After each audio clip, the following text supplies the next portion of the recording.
Assalamualaikum warahmatullahi wabarakatuh.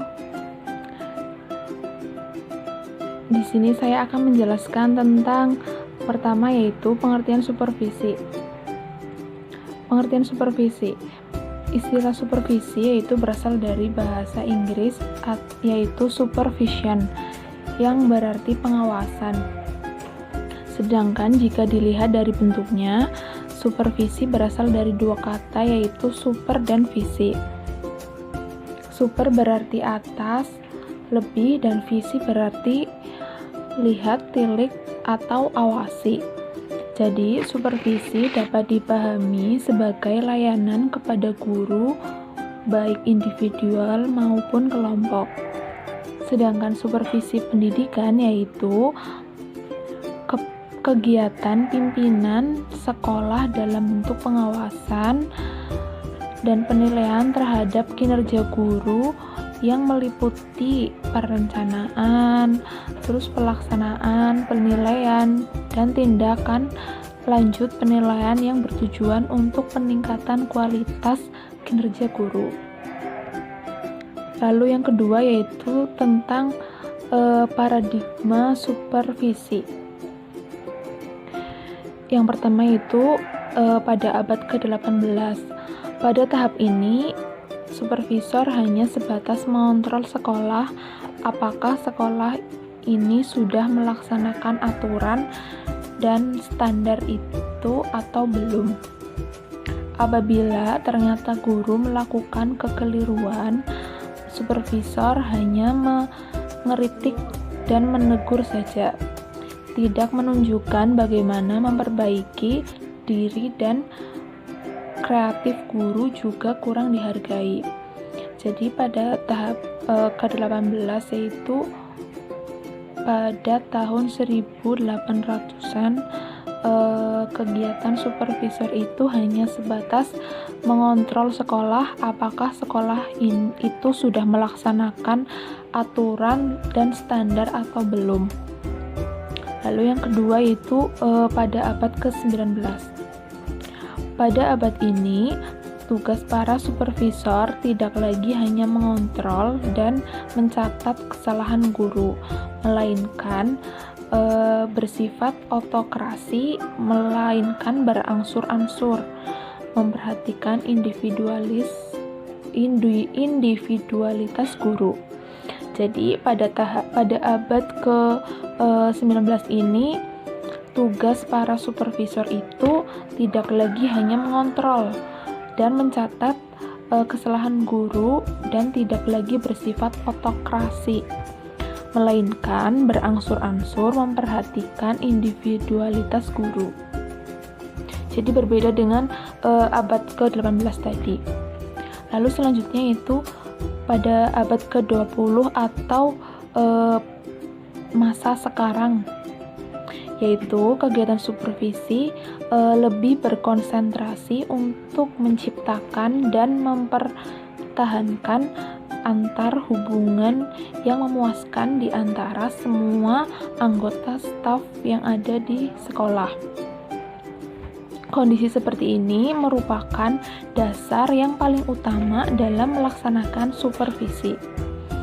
Sebab supervisi merupakan suatu proses yang menyangkut tentang aktivitas-aktivitas individu didasari oleh pengenalan dan hubungan yang akrab.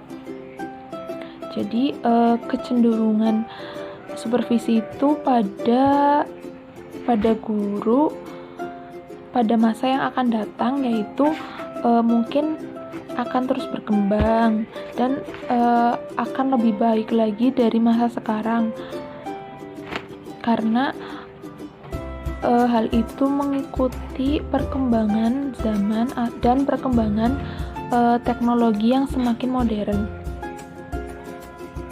Lalu selanjutnya itu tujuan supervisi pendidikan. Jadi supervisi pendidikan itu mempunyai beberapa tujuan yang harus dicapai. Yang pertama yaitu membantu guru dengan melihat tujuan pendidikan. Maksudnya itu membantu guru dalam mencapai tujuan pendidikan yang telah direncanakan di sekolah tersebut. Lalu yang kedua yaitu membantu guru dalam membimbing murid atau siswa dalam kegiatan pembelajaran. Lalu yang ketiga yaitu membantu guru dalam menggunakan alat teknologi modern sebagai pengantar atau alat dalam kegiatan pembelajaran. Lalu yang keempat yaitu membantu dalam menilai kemampuan murid. Maksudnya itu jadi murid dinilai atau diukur seberapa jauh kemampuan dalam memahami suatu pelajaran yang telah disampaikan oleh guru. Lalu selanjutnya itu membantu guru dalam penggunaan sumber belajar. Di sini sumber belajarnya itu bersumber dari berbagai macam, yaitu misalkan sumber belajarnya dari internet atau dari buku perpustakaan dan lain-lain. Lalu selanjutnya itu membantu guru dalam kebutuhan murid. Maksudnya itu kebutuhan murid yang dimaksud yaitu apabila murid belum menguasai atau masih belum bisa menggunakan alat teknologi dalam pembelajaran atau masih belum bisa mencari sumber atau menggunakan fasilitas yang ada, maka tugas guru yaitu membantu dalam kebutuhan murid. Lalu selanjutnya itu membantu guru dalam pelaksanaan mengajar. Membantu guru dalam pelaksanaan mengajar itu maksudnya di sini tidak semua guru dalam kegiatan mengajar itu langsung bagus atau langsung bisa menyampaikan dengan benar. Maka kegiatan supervisi ini itu bertujuan agar dalam penyampaian atau dalam kegiatan pembelajaran bisa tersampaikan dengan benar. Lalu selanjutnya itu membantu guru dalam membina reaksi mental murid-muridnya. Maksudnya itu murid yang apabila belum memahami suatu pembelajaran, maka di sini tugas guru yaitu membantu atau membimbing murid tersebut agar bisa memahami pelajaran tersebut. Selanjutnya itu fungsi supervisi pendidikan. Di sini itu ada 4. Yang pertama yaitu melaksanakan kepemimpinan pendidikan. Yang kedua yaitu melaksanakan penelitian. Yang ketiga yaitu melaksanakan penilaian yang objektif. Yang keempat yaitu melaksanakan pelayanan yang tepat. Ya, selanjutnya yaitu pendekatan dalam supervisi. Pendekatan dalam supervisi itu ada 3, yaitu yang pertama directive approach, yaitu cara pendekatan terhadap masalah yang bersifat secara langsung, yaitu dengan supervisor memberikan arahan secara langsung. Maksudnya itu dengan tujuan agar guru yang mengalami problem perlu diberi rangsangan langsung agar ia bisa bereaksi. Pendekatan ini lebih tepat digunakan terhadap guru yang acuh dan tidak bermutu. Lalu yang kedua itu non-directive approach. Ya, selanjutnya itu pendekatan yang kedua yaitu non-directive approach. Non-directive approach itu cara pendekatan terhadap permasalahan yang bersifatnya tidak langsung.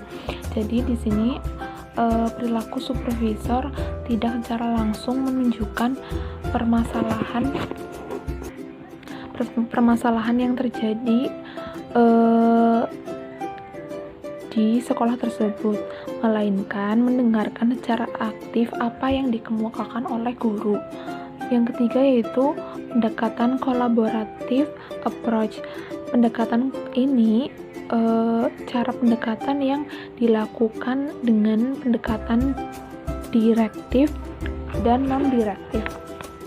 Maksudnya itu pendekatan ini baik supervisor maupun guru bersama-sama bersepakat untuk menetapkan struktur dan kriteria dalam melaksanakan proses supervisor dalam atau percakapan terhadap masalah yang dihadapi oleh guru. Nah, lalu selanjutnya itu ada teknik supervisi.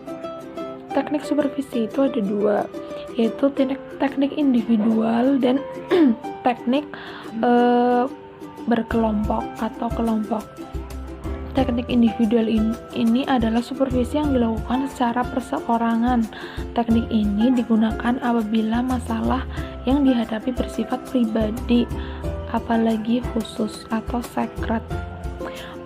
Pada teknik individual ini terdapat ada beberapa kegiatan, yaitu pertama ada kunjungan kelas, yang kedua ada observasi kelas, yang ketiga ada pertemuan individu, yang keempat ada kunjungan antar kelas, yang kelima ada menilai diri sendiri. Nah, itu 5 yang termasuk dalam teknik individu. Lalu selanjutnya itu ada teknik kelompok, yaitu teknik yang digunakan bersama-sama oleh supervisor dengan jumlah guru dalam suatu kelompok. Teknik kelompok ini terdapat beberapa kegiatan, misalnya yang pertama ada rapat guru, lalu ada kepanitiaan, lalu ada diskusi, terus ada seminar, lalu ada workshop, dan ada yaitu mengikuti kursus. Nah, dari beberapa kegiatan tersebut yaitu masuk ke dalam teknik supervisi kelompok. Ya, mungkin hanya itu yang bisa saya sampaikan mengenai supervisi pendidikan, yaitu ada pengertian, perkembangan paradigma, lalu ada tujuan dan fungsi, lalu ada pendekatan dalam supervisi, lalu ada yang terakhir itu teknik dalam kegiatan supervisi. Ya, semoga apa yang saya sampaikan bisa bermanfaat. Terima kasih. Wassalamualaikum warahmatullahi wabarakatuh.